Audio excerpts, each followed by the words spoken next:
జిల్లా రాంపల్లి గ్రామంలోని రామేలం పరిధిలో హనుమాన్ విగ్రహాన్ని గుర్తు తెలియని వ్యక్తులు ధ్వంసం చేశారు.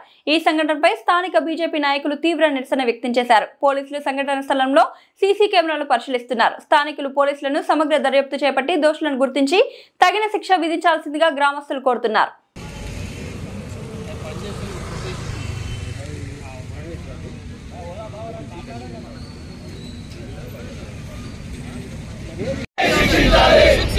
విగ్రహాన్ని ధ్వంసం చేసిన దుండగులను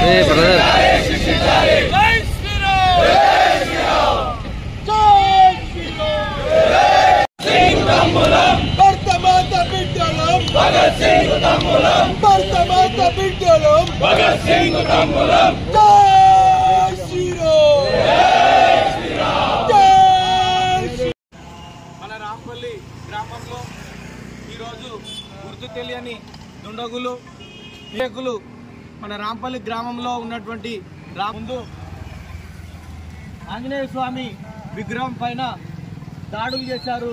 ఆంజనేయ స్వామి చేతులు, కాళ్ళు, గద ఏకంగా మొత్తం విగ్రహాన్ని ధ్వంసం చేయడం జరిగింది. ఇలాంటి మత వ్యతిరేక శక్తులు ఉగ్రవాదులు కంటే చాలా ప్రమాదము. ఈ హిందూ సమాజం పైన దాడి చేయడం కాదు, హిందూ వ్యక్తుల పైన కూడా దాడి చేయడము. ఇలాంటి వ్యక్తులను వెంటనే పోలీసు వారు కఠిన చర్యలు తీసుకోవాలి. లేదు పక్షంలో హిందూ సమాజం అంతా ఏకమై మరి కొద్దిసేపట్లో హిందూ సమాజ సంఘ సభ్యులందరూ కూడా మా రాంపల్లి గ్రామంలోని మహిళలు, యువకులు, పెద్దలు ప్రతి ఒక్కరు కూడా కదిలి వస్తున్నారు. మరికొద్దిసేపట్లో మేమందరం కూడా ఈ రాష్ట్రం మొత్తం, దేశం మొత్తం తెలిసేలా ఖచ్చితంగా ధర్నా చేస్తున్నాము. ఈ దాడిని ఖచ్చితంగా ఖండిస్తా ఉన్నాము. జై శ్రీరామ్.